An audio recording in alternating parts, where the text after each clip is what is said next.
Do you think it's going to be at 185? I mean, I don't see why it wouldn't. Chandler walks around about 190. I mean, I don't think. I mean, 185.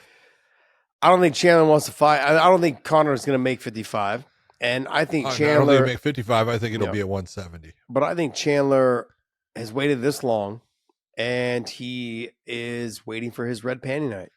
He's waited this long, and he's going to keep holding out. He keeps believing this thing's going to happen, and maybe it is. I'm being honest. I said forever this fight's not going to happen, and I really thought that it would be Michael Chandler that would finally say, "Screw it, you're not worth it. I'm gonna go on with my career. I'm gonna fight, and I'm gonna." And Michael Chandler has bit onto this like a bulldog, and is not letting go, man. You know the dogs that are hanging from the trees and they're just hanging. Well, that's Michael Chandler biting into those red panties and not letting go. He's just like, hey, okay. Yeah. I really thought that he would give in and say, screw this. I'm letting my career, run by, waiting for someone who I don't know if he's ever going to fight. And so he's I guess going to get his fight. We'll see. Still doesn't mean that this is the fight we're going to see, but I don't even think the UFC wants to see it at 185. And it's not, neither guy is a 185-pound fighter. They don't have the frames for it. If you take a look at these guys and you put a real 185er against them, you're going to look and go, holy shit. Obviously they don't belong there, but if, they're both lightweight fighters, and if they could match up at 185 and do the fight, I don't know what kind of output you would get from them. I don't because they would be trying to be heavy. And when you're trying to be heavy, that's not a good thing either, because you're putting on excess weight at times. When George St. Pierre was going to fight Bisping, and he was trying to put on weight. But when he was really in camp, he kept losing weight. His body was responding the same way it always did, and he had a natural basic, 12, 13-pound cut. And I remember him stepping on the scale. He stepped on the scale in front of me before that fight with jeans on, and he was 187 pounds with clothes. And he was like, I'm trying to put on weight. I can't put on weight. And it's just, hey, your body's going to perform, I think, better. And finally, I told him, I said, don't worry about the weight. I go, this is not about, you being bigger. It's about you being faster. It's about you doing these things. And, that's what ended up, kind of winning the fight. But I look at, I don't believe that they're going to fight at 185, but I thought it was funny that he put it out like that. Yeah, I don't think it'll be at 55 either, though. So I would agree with you, probably 70, because what's going to happen is as they get closer to the fight, neither one of them are going to be able to keep that kind of weight on. Now, I wouldn't be surprised. I said this about another fighter, John Jones, when I said, what are we waiting on for the Stipe and John Jones fight? We don't need to see a title with it. Just strip John and then have them fight, have him and Stipe fight. No title. There doesn't need to be one. Okay, let's not get off topic. But my point is, though, is that guys like John Jones, guys like Conor McGregor, I don't need to have an attached title to it. I don't need to have attached weight to it. If you guys can agree it fits at 180 at catch weight, that's what I loved about Bellator. Both fighters were not fighting for a title. They're like, hey, if you guys want to fight at 170 or 165, let's just do that. Why put yourself through the weight cut? They'd give you any weight you guys agree to. Yeah, as long as you guys both agreed to it. Hey, what do you guys want to fight at? What does the weight matter if it's not a title fight? It doesn't matter. I think Dana's argument has been in the past that then there's no advancement to in the division. You can't advance somebody if you're not fighting at 55. Then how can you rank at 55? Okay, so all right. I'm not saying you're wrong there, and I'm not saying Dana's wrong because it doesn't have a lot of it. But if you're a 155-pound fighter and you fight at 160, who cares? Yeah, you could advance them in the 155s, and let's be honest. If Michael Chandler beats Conor McGregor, where's his advancement? If it's at 155, where's the advancement? Does he go up? He doesn't. His bank account does. Conor will obviously come in because he's not even on a list, so he'll have some advancement, I guess. But no, there's no weight. Only matters when you're talking about title fights. Yep. That's it. What do you think about this fight? I'm being honest. I know. I've talked with some people that have been around where Conor's been training a little bit, and they say he looks good. They say he's big. They say he's got pretty good power. He's hurting people with punches and stuff. And it's like, well, he always did that. Yeah.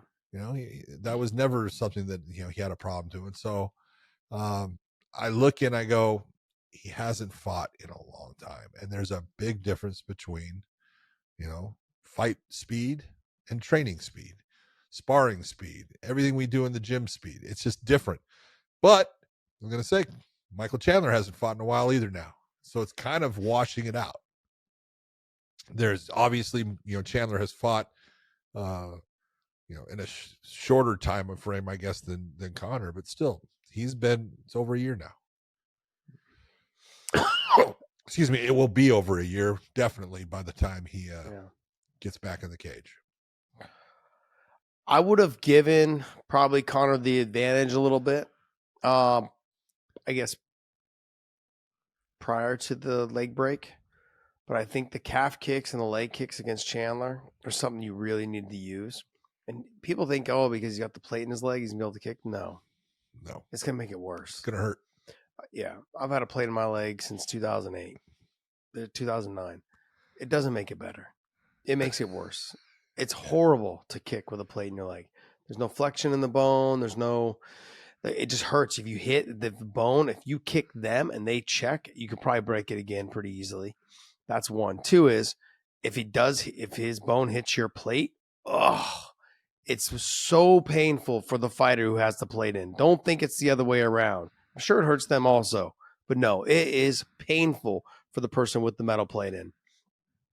So I don't think Conor's going to kick as much as he normally would.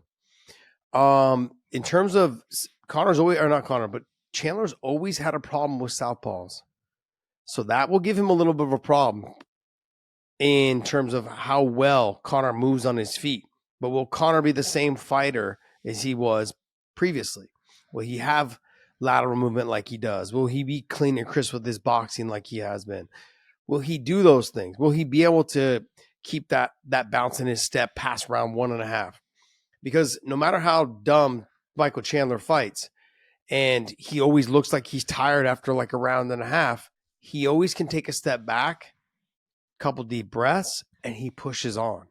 Yeah. I got to give the guy credit, man. He's got balls. The guy stands in front of you. He will exchange. His chin's not what it used to be, but he still has a good chin. He still can take some big shots. Conor's going to have to land clean and hard to get him out of there. I look at this fight. It really is. I thought you said earlier that the betting odds came out and they have Conor as a favorite, correct? Yep. Minus 120? Minus 120 for Conor. Look, outside of knowing like how Chandler's going to fight this fight. That's the only problem with betting on Chandler. You don't know how he's going to fight. Does he use his wrestling? Does he not? But even if he does use his wrestling, I don't know if his wrestling, because he doesn't use it as much, is going to be good enough to hold Conor down. If Conor has a fraction of the defense that he had against Khabib, which I don't know if he will, but if he has a fraction of that defense, Chandler's going to have a hard time getting the takedowns. Not only just getting the takedowns, he'll stop trying after one or two efforts. He'll be like, this is just too much. I look at Chandler and I think he's going to fight on the feet. He's going to keep this thing on the feet the whole time. He's going to try to, he's going to try to switch stances and come in. But I also look at him and the way that Conor fought Eddie Alvarez. If he has the bounce in his step and he can stick and move in that first round, Chandler's going to be winging for the fences and he's going to get tired a little bit faster. He'll become target practice. He always has that ability, John, to land the one big shot. Chandler does. So does Conor. Chandler tends to leave himself out of position a lot more than Conor McGregor. I would lean probably a little bit more towards Conor, but we just don't know which one we're going to get. So it's hard to bet. We don't know which Chandler we're going to get because he doesn't fight smart. I will tell you right now, I look at the fight, I think it's tailor-made for Conor. Just being honest. You said a couple of things that are absolutely true. Michael Chandler has a hard time with southpaws. They just create a little bit more of a problem for him. If there's one thing that Michael Chandler does, he's very linear in his attacks. He comes straight forward. He doesn't use a whole lot of head movement.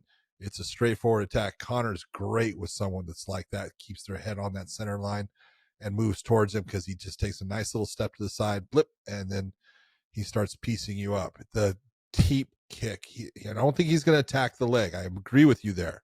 He's not going to kick at Chandler's leg much, but he will use that push kick and that teep kick down the middle.